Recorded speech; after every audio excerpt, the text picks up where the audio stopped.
इसी गुरु पूर्णिमा में आपका एक मतलब वक्तव्य था कि इस शरीर का अस्तित्व तब तक है जब तक कि हम जिस उद्देश्य के लिए पैदा हुए हैं वो खत्म नहीं होगा। अच्छा, लोग कैसे पता करें किस उद्देश्य के लिए पैदा हुए हैं? अच्छा, ये हाँ ये किसी ने पूछा था या ऐसे मैंने कहा दिया था? आप उसको बता रहे थे, उस पर बोल रहे थे कबीर की भजन पर। अच्छा, कबीर के ऊपर प्रवचन कर रहे थे ना? हाँ तो थोड़ी सी गहरी बात है यह। ऐसा है कि हम लोग इस तरह का शरीर ही क्यों पाते हैं, प्रश्न उठता है। कुछ लोगों के मन में जिज्ञासा उठती है कि हम लोग को ऐसा शरीर क्यों मिला, ऐसा दिमाग क्यों मिला। हम लोग जिस संकल्प के साथ मरते हैं, मरते समय जो संकल्प होता है, और संकल्प का मतलब वहाँ क्या है कि पूरे ज़िंदगी का जो हमारा सार होता है, जो हमारी इच्छा होती है कि हम ये कर लेते, हाँ ये करना हमारा बाकी रह गया। तो जब उसके दिमाग में वह इतना ज़्यादा घर कर जाता है कि वह उसके प्राणों में समा जाता है पूरा,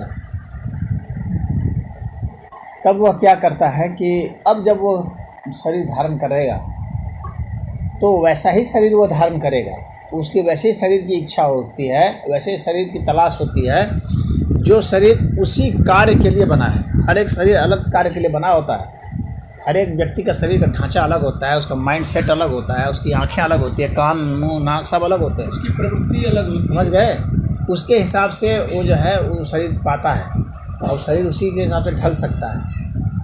तो जिसको मान लो स्पोर्ट्समैन बनने की इच्छा है बहुत दिल में, तो वो ऐसा शरीर पाएगा जो कि स्पोर्ट्समैन वाला शरीर होता है, उस तरह से मजबूत, ये हट्टा कट्ठा ये सब।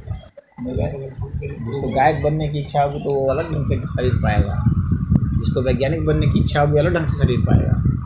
जो उसका प्राइम होता है, मुख्य एक होता है। वैसे तो आदमी 2-3 चीज़ भी बन सकता है, 4 चीज़ 5 भी बन सकता है, लेकिन वो जिस चीज़ में सबसे ज़्यादा वो उसका वो जोर रहेगा, उस ढंग का ही शरीर की वो कामना करता है और वही वो पाता है।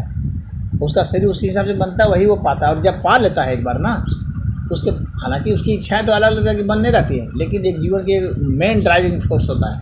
वैसे तो इच्छा हर समय आदमी बनते थे अलग अलग तरह की, लेकिन जो मेन ड्राइविंग फोर्स होता है वह उसी इच्छा की पूर्ति के लिए होता है। जब वह इच्छा पूरी हो जाती है तब उसको अपने शरीर को फिर जिंदा रखना बहुत मुश्किल हो जाता है। तब उसके शरीर में वो फोर्स नहीं रह जाता कि फिर से वो और आगे उसको बढ़ा सके। तब लुंज पुंज ढंग से वो किसी तरह से बढ़ता है और फिर समाप्त हो जाता है, जल्दी से मर जाता है। फिर बहुत ज़्यादा दिन तक वो फिर नहीं जब जीवित तक रहता उसके है। जीवन का उद्देश्य है तब तक उसके अंदर लाइफ फोर्स, हाँ लाइफ फोर्स है। उद्देश्य नहीं रहता है तो उद्देश्य नहीं रहता है तब लाइफ फोर्स फिर बहुत तेज़ी से घटने लगता है। तो कैसे पता करें कि किस लिए पैदा हुए हैं? नहीं तो इसका मतलब पता क्या करना तुम, आप लाइफ फोर्स चाहते हैं तो अपना उद्देश्य बनाइए। अगर तुम्हारा अगर तुम ऐसा सोचते हो कुछ ना कुछ तुम चाहते हो ना बनने के लिए, तुम्हारे मन में कुछ ना कुछ होगा ना, मुख्य चीज़ जो तुमको लगता है। अभी तक कुछ क्लियर नहीं लगता कि ये भी सही है वो भी सही, सब सही है। सही की बात नहीं कह रहा हूँ, मतलब जो तुम होना चाहते हो। जैसे मान लो कि तुम 2-3 चीज़ होना चाहते हो, इसका मतलब ये ना हुआ कि 2-3 चीज़ होना चाहते हो, ये हुआ ना। तो ये 2-3 चीज़ अगर इक्वल रूप में है तो ये इक्वली रूप से बराबर है, तो फिर तुम तुम्हारा वही फोर्स रहेगा। अब उसमें प्रकृति तुमको जो मौका दे देगी, तुम विकल्प इसलिए रखते हो कि तुम्हारी वह इच्छा तो है, लेकिन प्रकृति तुमको कौन सा मौका देती है जिसमें तुम बढ़ सको आगे।